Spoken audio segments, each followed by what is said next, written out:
అంత కష్టపడుకుంటా కూడా ఆ రోజు ఉద్యమానికి ఎంత సహాయం చేయాలనో, ఎంత ముందుకు తీసుకుపోమని చెప్పి, ఎంత చేదోడు వాదోడుగా ఉండి ఎంత ధైర్యం ఇచ్చిన్నో, ఈనాడు కూడా రేపు తెలంగాణ బంగారు తెలంగాణ కోసం కావచ్చు, తెలంగాణ ఆత్మగౌరవ పోరాటం కోసం కావచ్చు, నా ఉన్న ఆస్తులు కూడా అమ్మి మా ఆయనకు పెట్టి తెలంగాణ ఆత్మగౌరవం కోసం పోరాటం చేయమని చెప్తున్నా. ఈరోజు నేను ఛాలెంజ్ చేసి చెప్తున్నా, 1 ఎకరం ఉన్నా కూడా అక్కడ ఎవరైతే సర్వే చేసిరో ఆ అధికారులు మొత్తం వచ్చి ముక్కు నెలకు రాయాలి, లేకపోతే 1 ఎకరం ఎక్కువ ఉంటే నేను ముక్కు నెలకు రాస్తా. మన ప్రభుత్వం కూడా ఒకసారి కళ్ళు తెరిచి ఆలోచన చేసుకోవాలి. మేము కొన్నటువంటి ఎన్ని ఎకరాలు అయితే కొన్నామో దానికంటే 1 ఎకరం భూమి ఉన్నా కూడా నేను ముక్కు నెలకు రాస్తా. ఇదే ఈ గవర్నమెంట్ కానీ ఇప్పుడు పోయి మాది సర్వే చేసినటువంటి ఆఫీసర్లు కానీ అందరూ ముక్కు నెలకు రాస్తారా అని అడుగుతున్నా.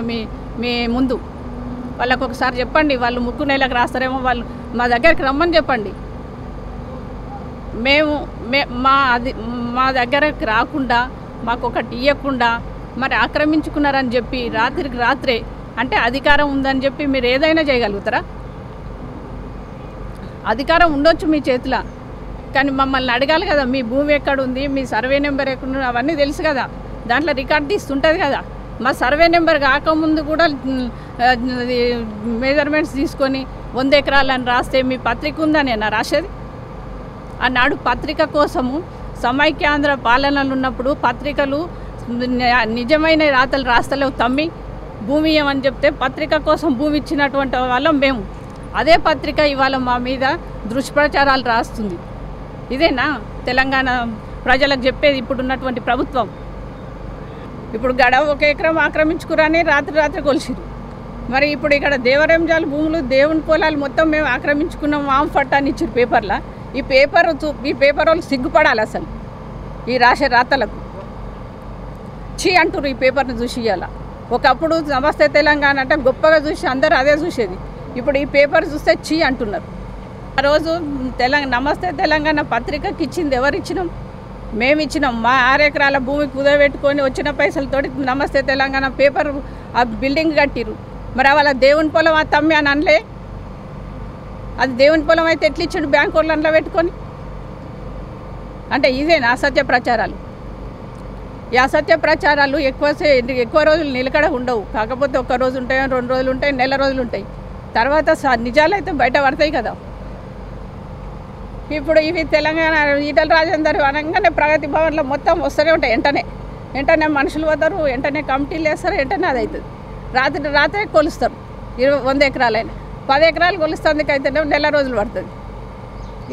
20 ఎకరాలు కొలవడానికి 3 గంటలలో కొలిచేస్తారు. ఇదేనా న్యాయం? ఈ ఈటల రాజేందర్ అంటే ఆయన ఇప్పటివరకు ఉద్యమం చేసిండు, వచ్చిండు, ఇక ఈయనను అనగదొక్కేయాలి. ఇప్పుడు అందరు ఉద్యమం చేసిన వాళ్ళందరిని ఎట్లా పంపించేసారు ఇంటికి? ఈయనను కూడా గట్లనే పంపించేస్తే మా ఇంట్లో ఉన్న వాళ్ళందరం కూడా మంచిగా ఉండొచ్చు. తెలంగాణ మా కోసమే కదా, మా ఇంటి కుటుంబం కోసమే కదా వచ్చింది. ఈయన ఒక్కడిని పంపించేస్తే ఇక మా ఒక్క కుటుంబం ఉంటుందని ఆలోచన చేస్తారు వాళ్ళు. అంతే తప్ప ఇంకోటి ఏం లేదు. ఆ స్కెచ్ మొత్తం ప్రగతి భవన్ల నుంచే వస్తుంది. ఆ స్కెచ్ అంతా 30 సంవత్సరాలు ఉద్యమం నడిచేటప్పుడు ప్రతిరోజు ఒక కారు తిరగాలంటే ఎంత ఖర్చు వస్తుంది? దానికి అంత ఎవరు పెట్టిరు? ఆ రోజు నుంచి నేను పోల్ట్రీ నడిపితేనే కదా మా ఆయనను ఉద్యమంకి పంపించింది. నేను పోల్ట్రీ నడిపితేనే కదా ఆ ఉద్యమం నడిచింది. నేను పోల్ట్రీ నడిపితేనే కదా విద్యార్థి సంఘాలు జైల్లో పడితే తీసుకొచ్చింది. నేను పోల్ట్రీ నడిపిస్తేనే కదా వంట వార్పులు ఇవన్నీ చేసినప్పుడు డబ్బులు ఎక్కడి నుంచి వస్తున్నాయని ఏనాడని అడిగిరా మరి మీరు? ఆ రోజు ఒక్కొక్కరి విద్యార్థికి 1,00,000 రూపాయలు, 2 లక్షలు అయితే ఎవరు ఇచ్చిండ్రు? అవి నేను పోల్ట్రీ నడిపితేనే కదా అవన్నీ ఇచ్చి తీసుకొచ్చింది విద్యార్థులను జైళ్ళ నుంచి. ఒక్కొక్కరు పాపం జైల్లో ఉన్నప్పుడు సరిగ్గా ఫుడ్ లేదని అంటే జైళ్ళ నుంచి తీసుకొని వచ్చినాక మా ఇంట్లో నేను వంట చేసి పెట్టి వాళ్ళకు మొత్తం ఒక రోజంతా ఉంచుకున్న తర్వాతనే వాళ్ళు మంచిగా అయిన తర్వాత మళ్ళీ మా కార్లో తీసుకుపోయి దించొచ్చేది. ఎందుకంటే వేరే కార్లో పోతే అటు దిగగానే మళ్ళీ ఇంకో కేసు పెడుతుండు. ఇప్పుడు తెలంగాణ వచ్చిన తర్వాత మొన్న రాత్రికి రాత్రి ఈటల రాజేందర్ గారు భూములు ఆక్రమించుకురని వాళ్ళ ఛానళ్ళనే అంటే రోజు వాళ్ళ పక్క కూర్చోబెట్టుకొని తమ్మి అని మాట్లాడి తడిబట్టతో గొంతు కోసినట్టు చేసి వాళ్ళ పేపర్లలో వాళ్ళ ఛానళ్ళని వేసి మా ఇంటి చుట్టూ పోలీసు వాళ్ళే, మా హెచ్చరీలో పోలీసు వాళ్ళే, మా కాన్స్టిట్యున్సీ కమలాపూర్లోనైతే ఇంటింటికి ఒక పోలీసు వాళ్ళు, ఈ ఇంటి చుట్టూ అయితే 3-4 రౌండ్లు పోలీసు వాళ్ళు పెట్టి టెర్రరిస్టులమా మేమేమన్నా? అంటే నిన్న మొన్నటి వరకు మీ ప్రభుత్వంలోనే ఒక మినిస్టర్ ఇచ్చి మళ్ళీ అసెంబ్లీలో ఆయనకు దేవుడు ఎంత శక్తి ఇచ్చిండో అంత శక్తిని వాడిండు కోవిడ్ కోసం అని చెప్పి అంత గొప్పగా పొగిడినటువంటి ఆయనవు ఒకటే రోజుకు ఆ స్కెచ్ చేసి మీరు పోయి ఆ స్కెచ్ చేసి ఆ స్కెచ్ ఇంప్లిమెంట్ కావాలని చెప్పి ఒకటే రోజు రాత్రికి మొత్తం పోలీసు వాళ్ళని పెడితే అని అంటే అసలు ఈ సమాజమా ఈ ప్రభుత్వమా ఎటు పోతుంది అనుకోవాలి? అంతమంది పోలీసు వాళ్ళని దించి ఎందుకు ఎవరిని భయభ్రాంతులకు గురి చేద్దామని? అంటే మన టెర్రరిస్టులమా? మేమేమైనా తుపాకులు పట్టుకొని ఎవరి మీదకైనా పోయినామా, లేకుంటే ఇంకేమైనా చేసినావా, దొంగతనాలు చేసినావా, లేకపోతే ఏమైనా దోపిడీ చేసుకొచ్చినావా? అంతమంది ఏమవసరం పోలీసు వాళ్ళు? పిలిచి చెప్పొచ్చు కదా.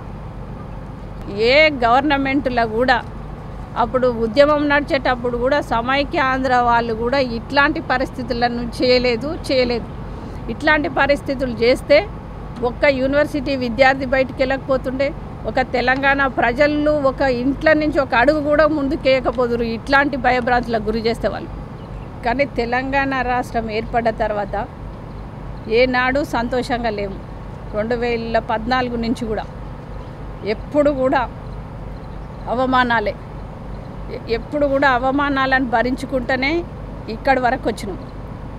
ఇంకా అంటే మన ఈ తెలంగాణ అది ఉద్యమం అప్పుడు పోయినప్పుడు మంచిగా రమ్మని చెప్పేది. ఇప్పుడు వాళ్ళ ఇంటికి పోతే గేటు దగ్గర నుంచే మీకు పర్మిషన్ లేనట్టుంది కదా, మీకు ఇప్పుడు టైం ఇవ్వలే, వెళ్ళిపోండి అని అంటే అట్లా 3 సార్లు ఇంటికి వచ్చి ఏడ్చారు.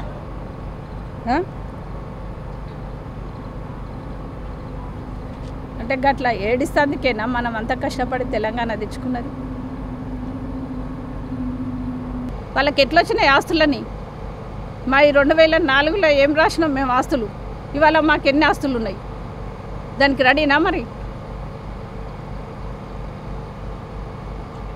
వాళ్ళ ఛానళ్ళనే అంటే రోజు వాళ్ళ పక్క కూర్చోబెట్టుకొని తమ్మి అని మాట్లాడి తడిబట్టతో గొంతు కోసినట్టు చేసి వాళ్ళ పేపర్లలో వాళ్ళ ఛానళ్ళని వేసి ఆ రోజు తెలంగాణ ఉద్యమం నడిచేటప్పుడు కానీ సమైక్య ఆంధ్ర పాలకులు ఉన్నప్పుడు కూడా వాళ్ళు అసలు ఈటల రాజేందర్కు జ్వరం వచ్చిందంటే చూసిపోయారు. ఒకసారి అయితే యాక్సిడెంట్ అయితే వచ్చి చూసిపోయారు. ఈనాడు ఆ పరిస్థితే లేదు. ఈనాడు రాష్ట్రం ఏర్పడ్డ తర్వాత మినిస్టర్ క్వార్టర్స్లో ఉన్నాం మేము.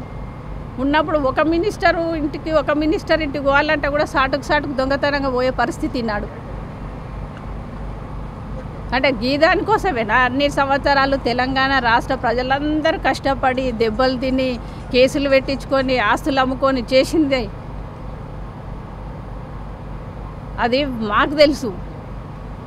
ఇప్పుడు మేము ఎంత బాధపడుతున్నామో అనేది, ఎంత ఏడుచుకుంటున్నాం అనేది.